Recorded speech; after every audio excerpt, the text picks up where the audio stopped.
Salutations, purpose seekers, and welcome to Livelihood Practice. Here, our intentions are to communicate learning by asking questions in the hopes to spark a conversation to heal and nurture learning across different livelihood realms, and most importantly, provide you psychological tools and learning tips to help guide you across these different realms.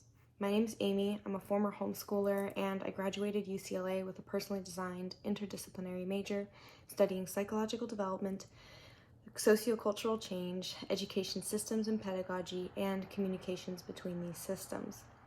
Today's question is how to evaluate your personal well-being, and we're going to use that using ancient Greek wisdom today. So the two concepts I'm going to be addressing are Hedonia and Eudaemonia. Hedonia and Eudaemonia are two ways of happiness, or two pathways to happiness.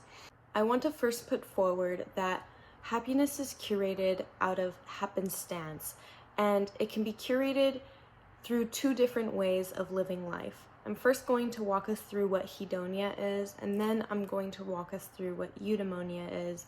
And once we see the two different ways to curate happiness, we can really understand what we can do to address this.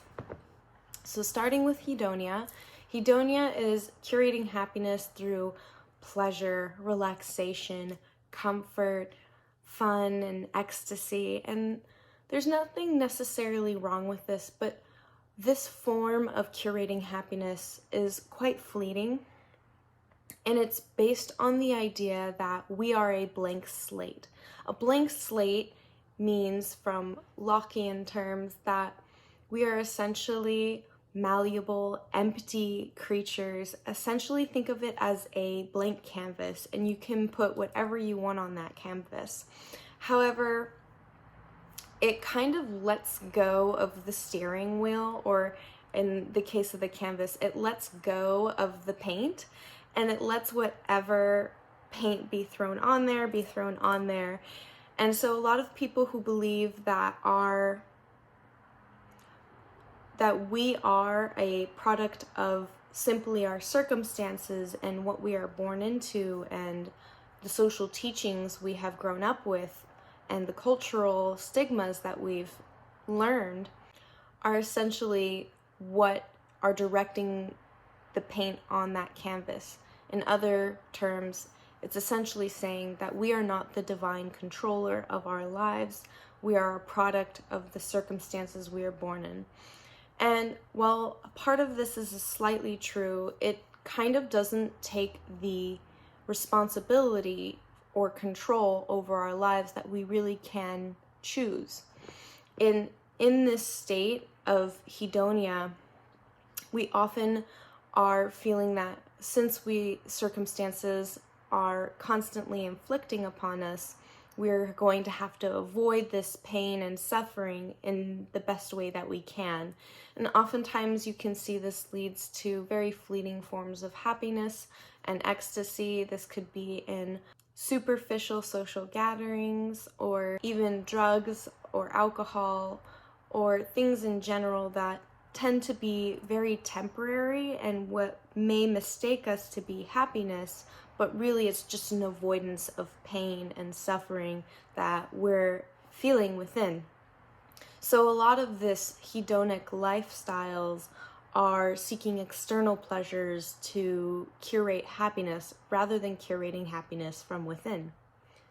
Now I'm going to transition over to Eudaemonia, which is about how we can thrive and flourish within our soul, which is essentially what Eudaemonia means.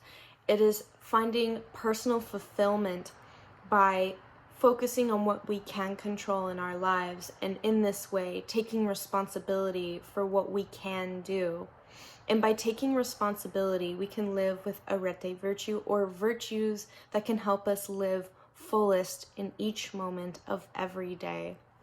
And when we're able to do this, we can have the power to take our autonomy in our health, in our wealth, our family and friends, and our spirituality. And even if spirituality is somewhat disconnected or misunderstood to you, then I think if you see that you yourself is thriving across health, wealth, and your personal relationships, you'll find spiritually or from within, you'll feel more fulfilled in your life. So by taking responsibility of what we can control in our life and focusing on these components of our well-being, we tend to care more for our environment, and what around us in our environment promotes our health and our wealth. When we start caring for our environment, we start being more mindful of the things in our lives that actually promote our health and what doesn't promote our health. And I think we should also be very forgiving of ourselves in this process of learning what is healthy for us and what will promote our wealth in our life. We should know that our lives are lessons to constantly be learning in, and that it's a matter of practice and discipline rather than falling victim to your circumstances and simply just blaming your circumstances. You can also understand and be forgiving of yourself that, yes, my circumstances are causing me struggles, but I can also overcome these struggles. And when you start practicing more discipline in your life, you'll find that your health and wealth start slowly being promoted. And in this way, you tend to find more purpose in your life. You start asking yourself questions like, what is making me feel happy in my profession? What is making me feel fulfilled in the relationships I am curating across not only my personal relationships, but also my occupational ones and the ones I'm trying to have every day. And when you start taking care of your health and wealth, you start reflecting more within about who around me is promoting me to be a better person. And then you start realizing this form of self-acceptance that your positive relationships tend to promote, and it also helps you flourish into more personal growth. So in Eudaemonia, when you take control of your life and take responsibility of the things you can control and focus on how each of these components affect not only your environment or your circumstances, but also the things you can control within, you start self-actualizing more across your different life realms.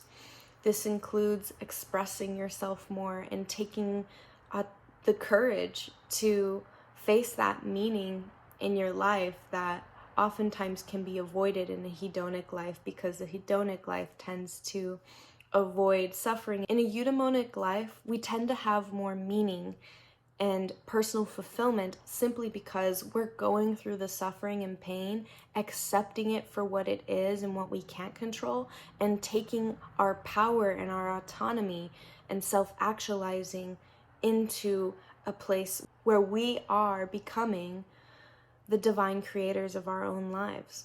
Sociologically, your circumstances around you really truly do affect you, and if you're interested to see how that works, I have a video below that explains the Bronfenbrenner model to really help us understand these intimate interactions that are occurring with us every day, either visibly or invisibly.